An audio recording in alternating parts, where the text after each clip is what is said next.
on television and cinema. Things that I experienced while I grew up, to me, have always been some of the best storytelling and some of the best narratives of all time.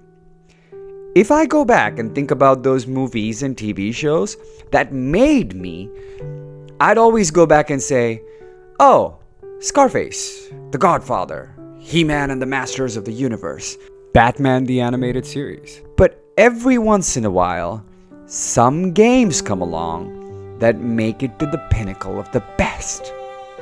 God of War 2018 and God of War Ragnarok happen to be two such games that follow that same ethos. I played God of War 2018 and God of War Ragnarok back to back, and with the memories of 2018 fresh in my mind, I went in with a very, very strong emotional connection to Ragnarok. Watching everything unfold for the third time with 2018 was riveting, and then, on November 9th, its sequel dropped. This game to me has been one of the most essential to be played games in gaming. And I will not deny others the beauty of what it is that George R.R. Martin and Hideo Miyazaki brought with Elden Ring, because I love that game too. However, there seems to be a connection that's been formed with Ragnarok and 2018. Now, for all the jaded and broken people out there, this game gives a feeling of completion. Something I didn't feel with a lot of the games that I've been playing for the last 25 years. I've beaten many a games, but beating this game, I connected to a story of a father and a son, to a story of vengeance, to a story of love, to a story of responsibility, to a story of duty and honor. With that being said, guys, thanks for watching this video. Please smash that like button and subscribe to that channel. And this is going to be my review of God of War Ragnarok. When we start off with this game, we are already aware of the fact that Atreus is Loki, and he's on his path to discover himself. And so is his father, Kratos, who's looking to just keep his boy safe and away from harm that plagues his destiny. Kratos learns through his journey to make peace with his own faults, and on this journey learns how he can be wrong sometimes. He holds on to this conviction. His fate is not written, but his fate is in his own hands, and merely by making choices, he will shape his future.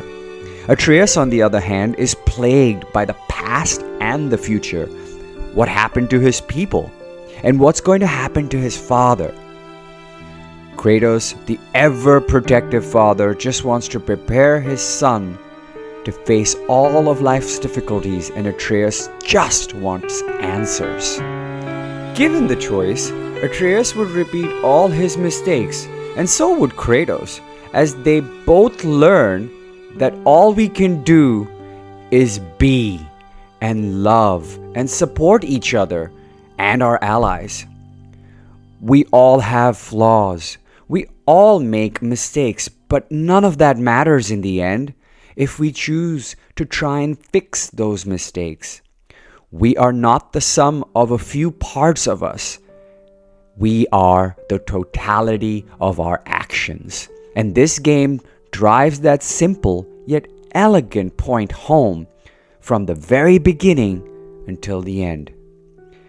May it be through the people we meet or through the deaths caused by the hands of the duo. Kratos has struggled his whole life with the consequences of his choices and is always trying to keep his son sheltered and protected. But towards the end, he realizes he must let go of his anguish and his son and just be himself.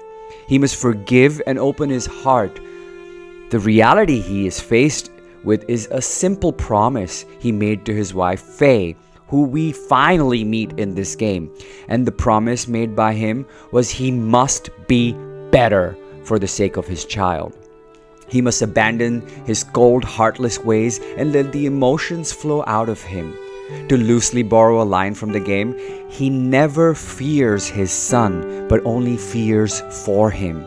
However, he cannot let the fear take a hold of him and just do his best to give Atreus the tools he needs to be the young warrior he has trained him to be. Kratos' journey is far from over in this game, but in many ways, he has found the pieces to find actual peace. The story is just one half of this game, and the other side of this coin are the actors. Reprising their roles from the 2018 game are Christopher Judge, who hands down delivers the best performance yet, and our young boy, who is played by Sonny Suljic, gave us moments that gave me pause. As we last see Sonny, he was a child, and now a young man with his voice changed, which makes a great addition to the game. The new actors that join the cast make their mark as well, but the ones that stood out for me are Thor and Angrboda. Ryan Hurst embodies the voice of Thor, and the unsure yet determined voice of Lea DeLoyne Hayes are a welcome addition. The returning cast of characters of Freya, Brock, and Sindri have some significant story building where we get to know more about them and are worth exploring in the first playthrough itself. However, two characters which need a special mention are Odin, played by Richard Schiff, and Tyr, played by Ben Pendergrast. They steal the game with moments that shock and surprise the players a bunch of times in the game. The last thing I would mention before I bring this review to an end is the background score, without which we would find ourselves in a somewhat empty world, because there are times where there is some puzzling we have to do and there is no dialogue, and how the environment is brought to life with the background score, or just the ambient sounds of the animals and the critters, is just incredible. I'd like to mention the light engine in this game just makes it much more of a beautiful experience to play as well.